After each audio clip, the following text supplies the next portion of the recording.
நண்பர்களே, உங்கள் கையில் இருக்கும் இந்த சிறிய அலைபேசி ஒரு ஆபத்தான ஆயுதம் என்று உங்களுக்கு தெரியுமா?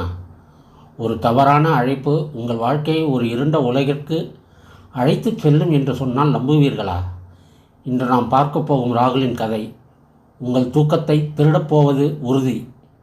நாம் அன்றாடம் பயன்படுத்தும் தொழில்நுட்பத்திற்கு பின்னால் இவ்வளவு பெரிய மர்மம் ஒளிந்திருக்கும் என்று ராகுல் ஒருபோதும் நினைத்ததில்லை. இரவு மணி 11:55 இருக்கும். ராகுல் தனது அலுவலகத்திலிருந்து வெளியே வந்தான். நகரம் முழுவதும் ஒரு நிசப்தம் நிலவியது. காற்றில் ஒரு விசித்திரமான ஈரம் கலந்திருந்தது. அவனது பைக் சத்தம் மட்டும் அந்த அமைதியை கிழித்து கொண்டு சென்றது. ராகுல் ஒரு சாதாரண இளைஞன். அவனுக்கு பேய் பிசாசுகளில் நம்பிக்கை கிடையாது.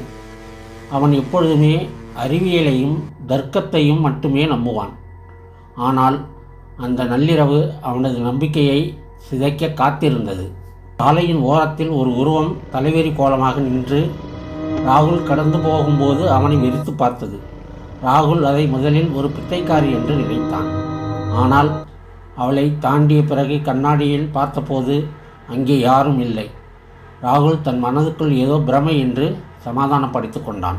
ராகுல் பைக்கை ஓட்டிச் சென்றபோது அவனது ஃபோன் பாக்கெட்டில் அதிரத் தொடங்கியது. வண்டியை ஓட்டிக்கொண்டே திரையை பார்த்தான். அதில் எண்கள் இல்லை. வெறும் 888 என்று மட்டும் எண்ணியது. பொதுவாக இது போன்ற எண்கள் ஸ்பேம் அழைப்புகளாக இருக்கும் என்று அவனுக்கு தெரியும். ஆனால் அந்த அழைப்பு விழாமல் வந்து கொண்டே இருந்தது. ஃபோனின் அதிர்வு அவனது தொடைப்பகுதியில் ஒருவித எரிச்சலை ஏற்படுத்தியது. ஒரு கட்டத்தில் எரிச்சலடைந்து வண்டியை நிறுத்தினான். அந்த இடம் ஒரு பழைய மயானத்திற்கு அருகில் இருந்தது. அந்த மயானத்தை சுற்றியிருந்த சுவர்கள் பல இடங்கள் இடிந்து கிடந்தன. சாலையின் நடுவே ஒரு உருவம் குனிந்து எதையோ தின்று கொண்டிருப்பது போல தெரிந்தது. ராகுல் நெருங்கியதும் அது மாயமாய் மறைந்தது. அவனுக்கு தன் கண்கள் தன்னை ஏமாற்றுகிறதா அல்லது அந்த சாலையில் ஏதோ கோளாறா என்று புரியவில்லை. ஹலோ, யார் இது? இந்த நேரத்தில் எதுக்கு ஃபோன் பண்ணுறீங்க என்று ராகுல் கத்தினான். அவனது குரல் அந்த நிசப்தமான இரவில் எதிரொலித்தது. மறுமுனையில் ஒரு நொடி கூட சத்தமில்லை. பின்னர் ஒரு மெல்லிய குழந்தையின் சிரிப்பு சத்தம் கேட்டது. அந்த சிரிப்பு ஒரு சாதாரண குழந்தையின் சிரிப்பு போல இல்லை.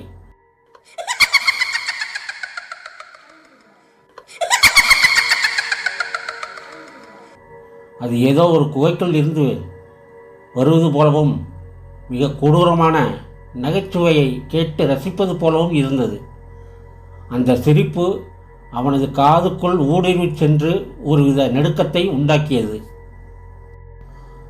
அவன் வண்டியை நிறுத்திய அந்த மரத்தின் மேலிருந்து ஒரு உருவம் தலைகீழாக தொங்கி அவனது தோலை தொட முயற்சித்தது. ராகுல் சட்டென்று திரும்பினான். ஆனால் அங்கே காய்ந்த இலைகள் சலசலக்கும் சத்தம் தவிர வேறு எதுவுமே இல்லை. மறுமுனையில் இருந்த குரல் இப்போது பேசியது. அது ஒரு மனித குரலாக தெரியவில்லை. பல குரல்கள் ஒன்றாக சேர்ந்து பேசுவது போல ஒரு விசித்திரமான அதிர்வு அதில் இருந்தது. ராகுல், நீ இப்போது நிற்கும் இடத்திற்கு இடது பக்கம் பார். அங்கே ஒரு பழைய கிணறு இருக்கும். அந்த தண்ணீருக்குள் ஒரு முகம் உன்னை பார்த்து கொண்டிருக்கிறது. அங்கே செல்லாதே, ஓடிவிடு, அந்த குரல் எச்சரித்தது. அருகில் இருந்த பழைய சோற்றின் பின்னால் இருந்த ஒரு கருப்பு நிழல் எட்டி பார்த்து விகாரமாக சிரித்தது. ராகுல் இடது பக்கம் பார்த்தான். அங்கே உண்மையில் ஒரு பழைய கிணறு இருந்தது.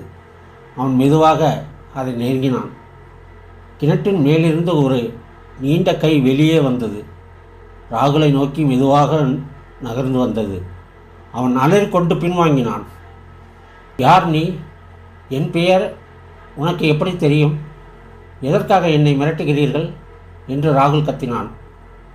அவனது உடல் முழுவதும் வேர்க்கத் தொடங்கியது. பதில் வரவில்லை. ஃபோன் தானாகவே துண்டிக்கப்பட்டது. ராகுல் பதற்றத்தில் பைக்கை வேகமாக மிதித்து ஸ்டார்ட் செய்தான். வண்டி கிளம்ப மறுத்தது. பலமுறை முயன்ற பிறகு ஒரு வழியாக வண்டி ஸ்டார்ட் ஆனது. ஹெட்லைட் வெளிச்சத்தில் ஒரு பெண் உருவம் முகமே இல்லாமல் நடு ரோட்டில் நின்று ராகுலை வழிமறித்தது. அவன் வண்டியை நிறுத்தாமல் அவள் மீது மோதுவது போல சென்றான். ஆனால் அவள் மீது மோதும் தருணத்தில் அவள் காற்றில் கரைந்து போனாள். ராகுல் இப்போது மரண பயத்தில் இருந்தான். இப்போது இருட்டுப்பாலம் என்று அழைக்கப்படும் பகுதிக்கு வந்தான்.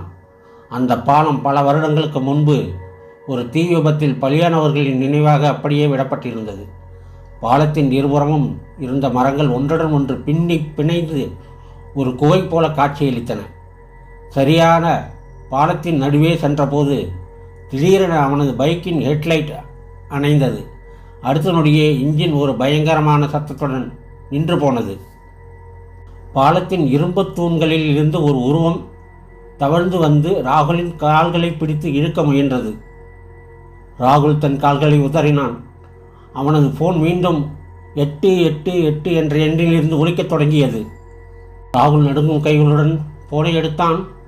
இம்முறை அந்த குரல் மிக அருகில் அவன் காதுக்குள்ளேயே யாரோ பேசுவது போல கேட்டது. ராகுல், அவன் வந்துவிட்டான்.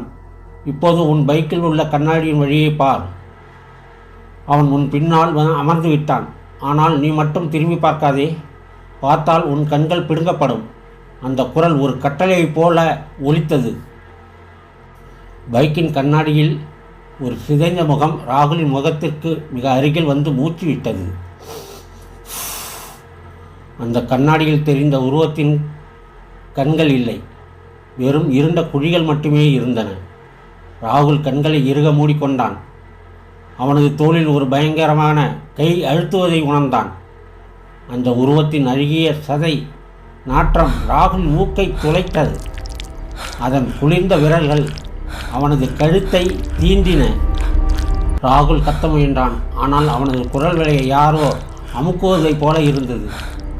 அவனது போன் திரையில் நேரம் சரியாக 12:07 மாறியது. அந்த உருவம் மெதுவாக அவனது காதுக்கு அருகில் வந்து, நீ செய்த தவறுக்கு தண்டனை கிடைக்கும், நீ என்னை தேடி வருவாய் என்று கிசுகிசுத்தது. திடீரென ஒரு பலமான காற்று வீசியது. அந்த உருவம் மாயமாக மறைந்தது. வண்டி தானாக ஸ்டார்ட் ஆனது.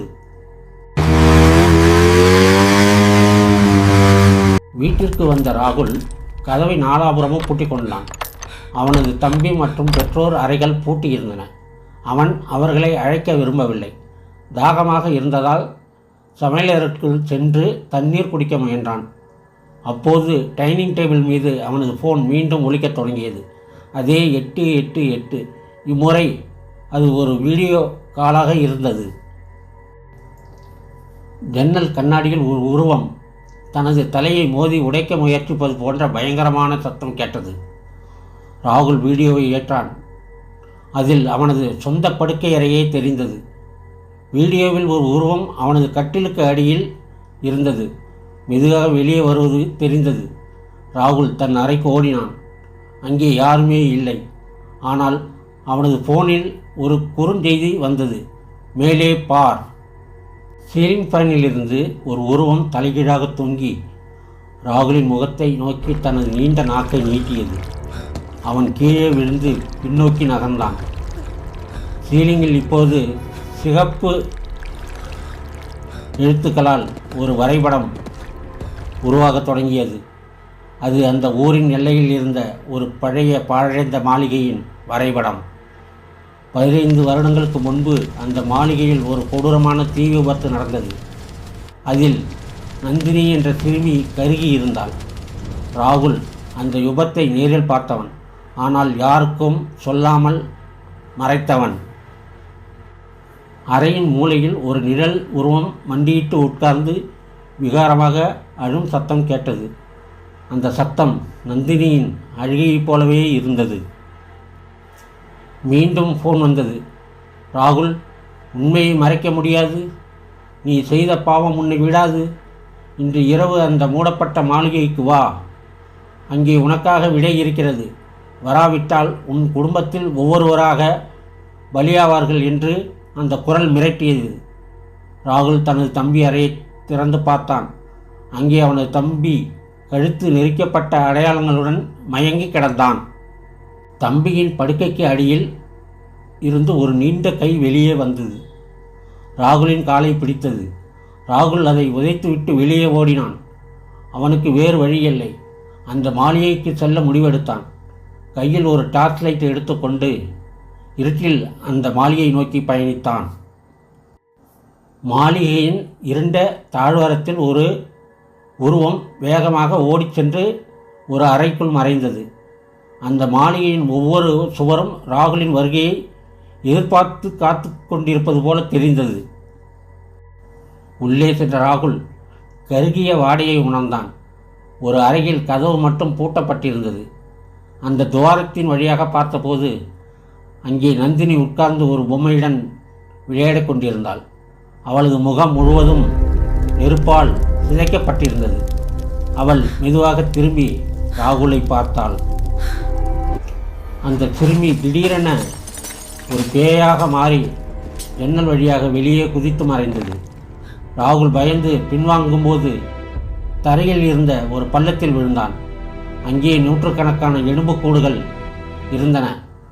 அவனது ஃபோன் மீண்டும் ஒலித்தது. இம்முறை அது அவன் அம்மாவின் குரல். ராகுல், என்னை ஏன் இங்கே விட்டுவிட்டு சென்றாய் என்று கேட்டது. எலும்புக்கூடுகள் அனைத்தும் உயிர் பெற்று ராகுலை சூழ்ந்து கொண்டு அவனை மண்ணுக்குள் இழுத்தன. அவன் மூச்சு திணறினான். அப்போது ஒரு வெளிச்சம் தோன்றியது. அதில் அந்த பழைய தீ விபத்து காட்சியானது. ராகுல் தான் விளையாட்டாக பட்ட வைத்த தீ அந்த மாளிகையை அழித்திருந்தது. அவன் பயத்தில் அன்று நந்தினியை காப்பாற்றாமல் ஓடிவிட்டான். சுவரில் இருந்து ஒரு நீண்ட நிழல் உருவம் வெளியே வந்து ராகுலின் கழுத்தை நெரிக்கத் தொடங்கியது. இப்போது அந்த 888 எண் யாருடையது என்று அவனுக்கு முழுமையாக புரிந்தது. அது இறந்த நந்தினியின் ஆன்மாதான்.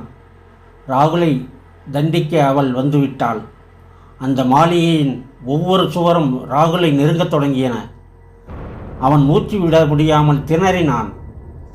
அவனது கண்கள் இருளத் தொடங்கின. மணி 12:07 AM. அவன் போனில் மின்னிக்கொண்டே இருந்தது. கதை பிடித்திருந்தால் சப்ஸ்கிரைப் பண்ணுங்கள், ஷேர் பண்ணுங்கள். கமெண்டில் நீங்கள் ஒன்றும் கொடுக்க மாட்டேங்கிறீங்க, சப்ஸ்கிரைப் செய்ய மாட்டேங்கிறீங்க. நண்பர்களே, தயவுசெய்து சப்ஸ்கிரைப் கொடுங்க. அடுத்த கதைக்கு நீங்கள் தயாராக இருங்கள். நன்றி, வணக்கம்.